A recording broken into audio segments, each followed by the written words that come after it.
कोण होतीस तू काय झालीस तू मालिकेच्या आजच्या 24 मेच्या भागात सुलक्षणा कावेरीला मंगळसूत्र न घातल्याबद्दलचा विचारत असते. कावेरी विचार करते की सगळं खरं सांगून टाकावं की ती काऊची मैत्रीण आहे. तिच्या सांगण्यावरून फक्त ती चिकूला या घरापर्यंत पोहोचवण्यासाठी आली आहे. परंतु धर्माधिकारी कुटुंब कोणीही तिला सत्य बोलण्याचा चान्सच देत नाही. रागात असलेली सुलक्षणा तिला विचारते की ओल्ड फॅशन वाटतंय म्हणून कपाटात कुलूप लावून ठेवलेस का? तुम्ही आजकालच्या मुलींना कपाळावरती ठसठशीत कुंकू नाही, साडी नेसायची नाही, गळ्यात तुम्हाला मंगळसूत्र घालायला आवडत नाही, ही सगळी मागासलेपणाची लक्षणं तुम्हाला आवडतात ना? सुलक्षणा जे काही बोलते ते आत्तापर्यंत शांतपणे घरच्या सगळ्यांनी ऐकून घेतलेलं असतं. परंतु कावेरीच्या विरोधात एकही शब्द श्रीकांत ऐकून घेऊ शकतच नाही. सुलक्षणाला तो खडसावतो की सुलक्षणा, अहो असं का बोलताय तुम्ही? इतका मोठा यांचा ॲक्सिडेंट झाला, त्या ॲक्सिडेंटमध्ये यांचं मंगळसूत्र वाढवलं असेल. ही गोष्ट आपणच समजून घ्यायला पाहिजे. सुलक्षणाला ते सांगतात की तुम्ही एक काम करा, आज रात्रीच्या वेळी सुनबाईंची ओटी भरा. तेव्हा घरचे सगळेच जण धक्क्याने श्रीकांतकडे पाहतात. काकूची यमुनाच्या कानात कुजबूज चालूच असते.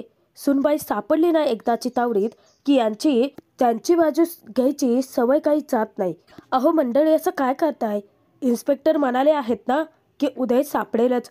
एवढा मोठा शुभसंकेत मिळाला आहे म्हटल्यानंतर मंगळसूत्र घालायला काय हरकत आहे? तुम्ही घरच्या सगळ्या बायकांनी एक काम करा, सुनबाईंची ओटी भरा. श्रीकांत सुलक्षणाला पटकीने सराफाकडून एक नवीन मंगळसूत्र मागून घ्यायला सांगतो. तेव्हा सर्वजण धक्क्याने त्याच्याकडे पाहतच असतात, कारण घरच्या कोणालाही त्याचं म्हणणं पटतच नसतं. परंतु डावलताही येत नसतं. सगळ्यांसमोर तो मोठा गौप्यस्फोट करतो की आजपासून सुनबाई सासरच्यांनी दिलेलं मंगळसूत्रच गळ्यात घालतील. तेव्हा कावेरीला सुद्धा खूप मोठा धक्का बसतो. एकतर तिला खरं सांगायचं असतं, परंतु ही लोक तिला संधी देतच नाहीत. आणि दुसरीकडून आता लग्न न होता तिला गळ्यात मंगळसूत्र घालावं लागणार असतं. आताही ती बोलायला जाणार, खरं सांगायला जाणार, तर विद्या पटकीने तिला रूममध्येच घेऊन जाते. त्यानंतर सायंकाळच्या वेळी घरच्या सगळ्याने कावेरीची ओटी भरण्याची जय्यत तयारी केलेली असते. विद्याने तर पाटाच्या भोवती सुंदर रांगोळीही घातलेली असते.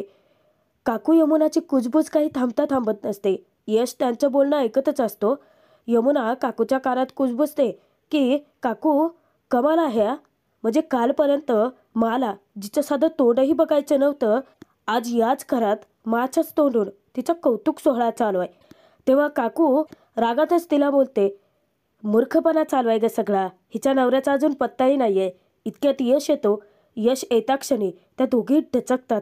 यश त्यांना सांगतो की उदयदादा जिवंत आहे, ही गोष्ट कन्फर्म आहे.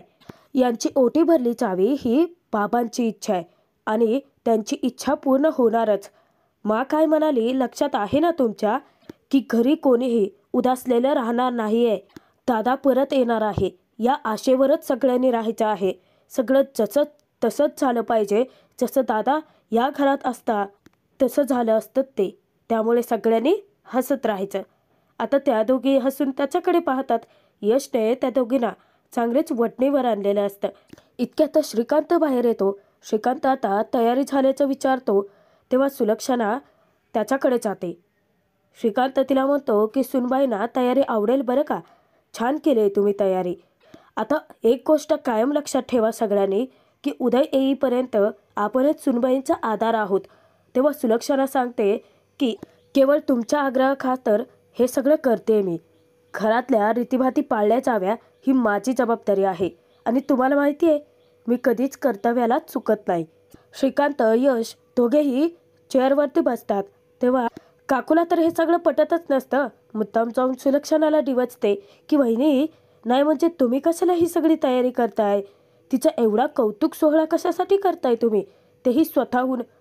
आपण त्या बाळासाठी हिला घरात घेतलंय ना, आपल्याला थोडीच तिला नांदवायचे नाही ना.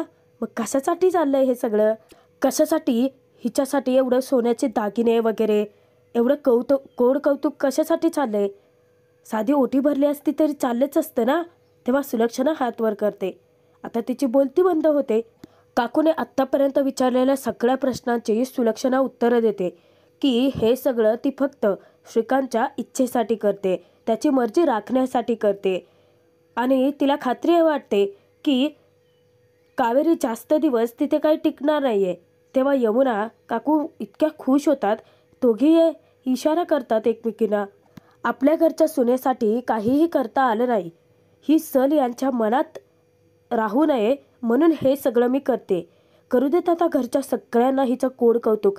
ही मुलगी जास्त काळ काय आपल्या घरात राहणार नाही हे निश्चित आहे. सुलक्षणाचं उत्तर ऐकून या दोघीही म्हणजेच काकू यमुना एकमेकींना पाहून डोळे मिचकावतात. यमुना तर मनोमन आनंद साजरा करते की थँक गॉड उदयदादाचं नाव घेऊन या मुलीचं कोड कौतुक करते असं वाटत होतं. म्हणजेच इमोशनली ब्लॅकमेल होते की काय. परंतु आता तसं घडणारच नाही आहे. परंतु इथे यामी तुला सुद्धा काहीतरी करावं लागेल. सुलक्षणा विद्याला हाक मारते. विद्या डचकते. सुलक्षणा विद्याला कावेरीची ओटी भरून घ्यायला सांगते. तेव्हा कावेरीकडे चिकू असतो. निशा त्याला घेते. कावेरीला विद्या पाटावरती आणून बसवते. त्यानंतर ओटीचं सगळं वाण सामान ती ज्यावेळेस घेऊन कावेरीकडे यायला निघते तर मुद्दाम यामी पाय अडवा लावते आणि तिला पाडण्याच्या प्रयत्नात असते. तिला काहीही करून कावेरीची ओटी भरूच द्यायची नसते. परंतु इथे घडतं ते भलतंच. नियती पुढचा खूप मोठा संकेत धर्माधिकारी कुटुंबाला दाखवून देते.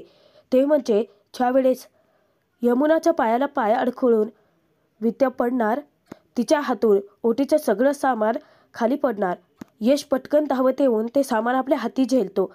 परंतु यशच्या हातात असलेलं मंगळसूत्र त्याच्या बोटातून निसटतं आणि ते जाऊन पडतं डायरेक्ट कावेरीच्या गळ्यात. धर्माधिकारी कुटुंबाच्या पायाखालची जमीनच हादरते. हा कसला संकेत आहे? कोणाला काही सूचनासह होतं. सगळेजण शॉकमध्ये असतात. यमुनाचा तर प्लॅन तिच्यावरतीच उलटलेला असतो.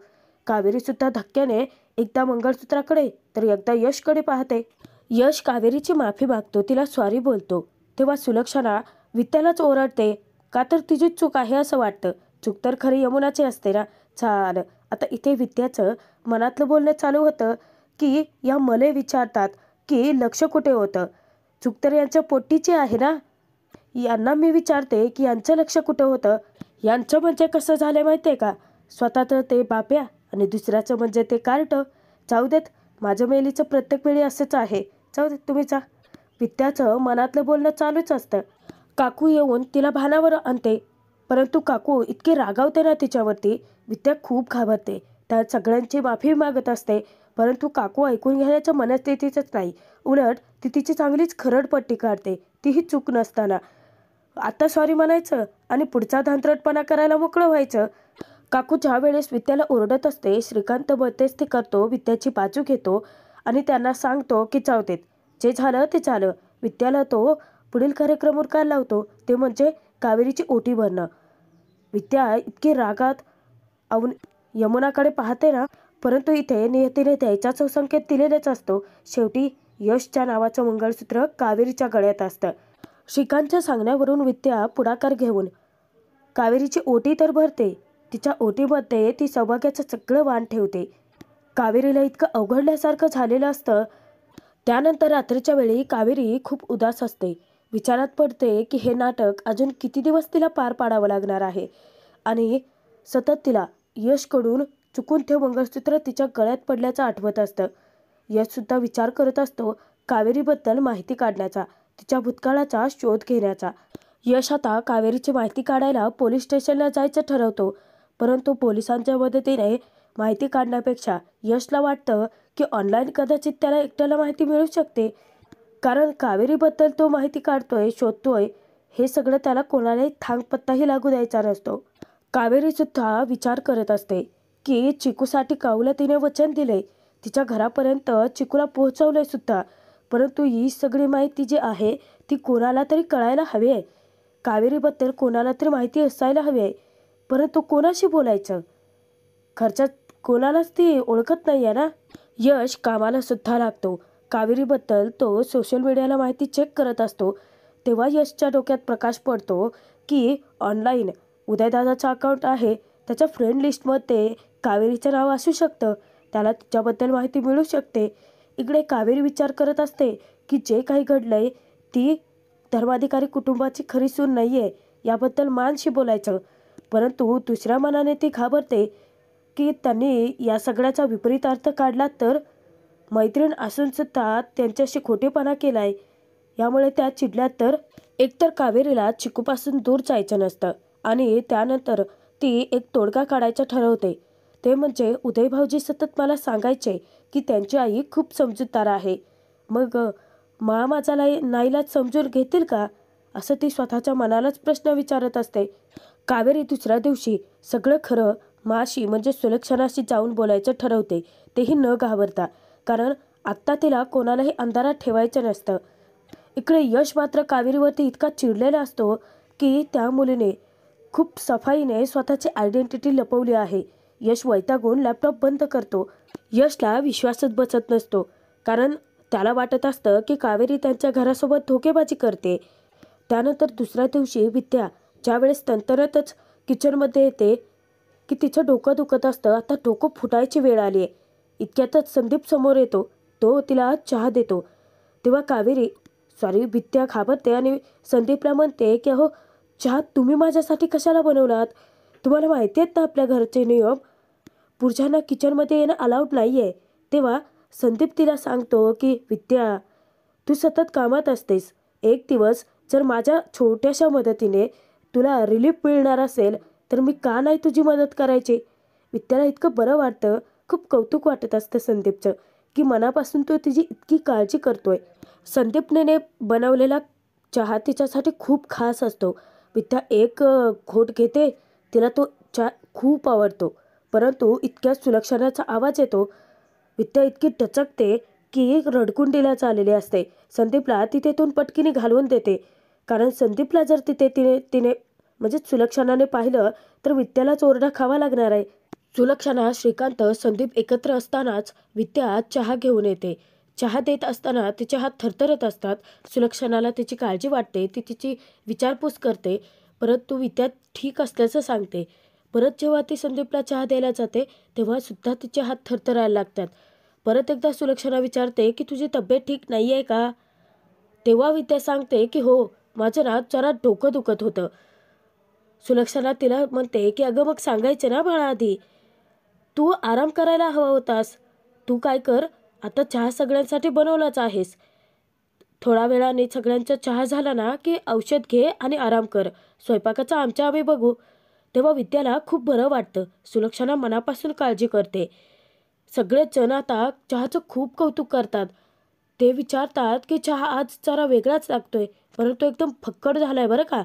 विद्या प्रचंड घाबरलेली असते. विद्याचं डोकं दुखते हे संदीपला माहिती असतं, म्हणून संदीपने स्वतः किचनमध्ये जाऊन चहा बनवलेला असतो आणि त्यांचं बिंग फुटतंच. घरातली दोन्ही मुलं अनुष्का पार्थ जेव्हा समोर येतात तेव्हा ते दोघेही चहा पिण्यासाठी हट्ट धरतात. सुलक्षणा विचारते की आज तुम्हाला अचानक काय झालंय, चहा का प्यावासा वाटतोय? तेव्हा ती दोन्ही मुलं निरागसपणाने सगळं सांगून टाकतात की कारण आज संदीप बाबांनी चहा बनवलाय. घरातल्या सगळ्यांनाच मोठा धक्का बसतो. आता तिथे बाकीचे सगळेच जण आलेले असतात. तिथे विद्याचे इतके घाबरगुंडी उडालेले असते, सोबतच संदीपही प्रचंड घाबरलेला असतो. सुलक्षणा पार्थ अनुष्का दोन्ही मुलांना रूममध्ये पाठवून देते. ती जेव्हा जातात तेव्हा सुलक्षणा विद्याकडे येऊन विचारते की मी काय विचारते, चहा कोणी बनवला? विद्याच्या तोंडून आता शब्दच फुटत नसतात. तिची बोबडी वळते. सुलक्षणा रागाच्या भरात चहाचा ट्रे फेकूनच देते. सगळ्यांनाच मोठा धक्का बसतो. खरं तर सगळ्यांसाठी ते नवीन नसतं, नवीन असतं ते कावेरीसाठी. इतकं आश्चर्य वाटतं ना तिला की हे सगळं नक्की चाललंय तरी काय. सुलक्षणा तिला दटावते की विद्या, घराचे नियम विसरले आहेस का? काय रे संदीप, मी म्हटलं होतं ना की पुरुषांनी किचनमध्ये पाऊल टाकायचं नाही आहे. पुरुषांनी पुरुषांची कामं करायची आणि बायकांनी बायकाची. कावेरीच्या पायाखालची जमीनच हादरते. हे नक्की चाललंय तरी काय. एवढं मोठं घर, एवढं नावाजलेलं घर आणि तिथे स्त्री पुरुषांविषयी इतका मतभेद. आता काकू तर सज्जच असते विद्येची खरडपट्टी काढायला. मी बोलले की माझं तोंड दिसतं.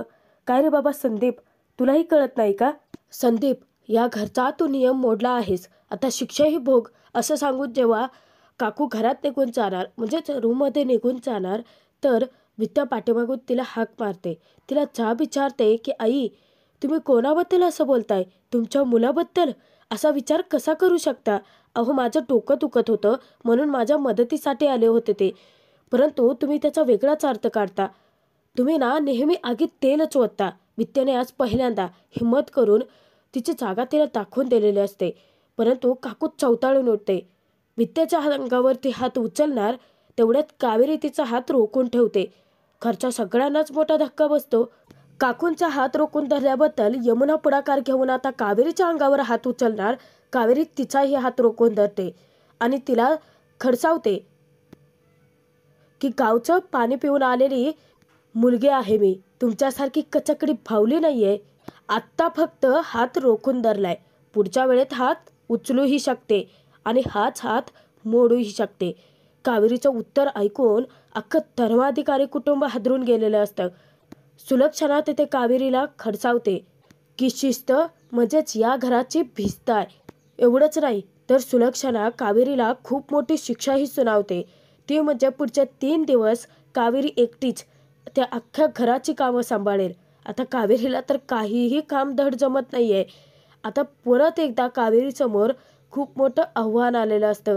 कशी पार पाडेल ती ते आव्हान पाहणं मनोरंजकच ठरेल.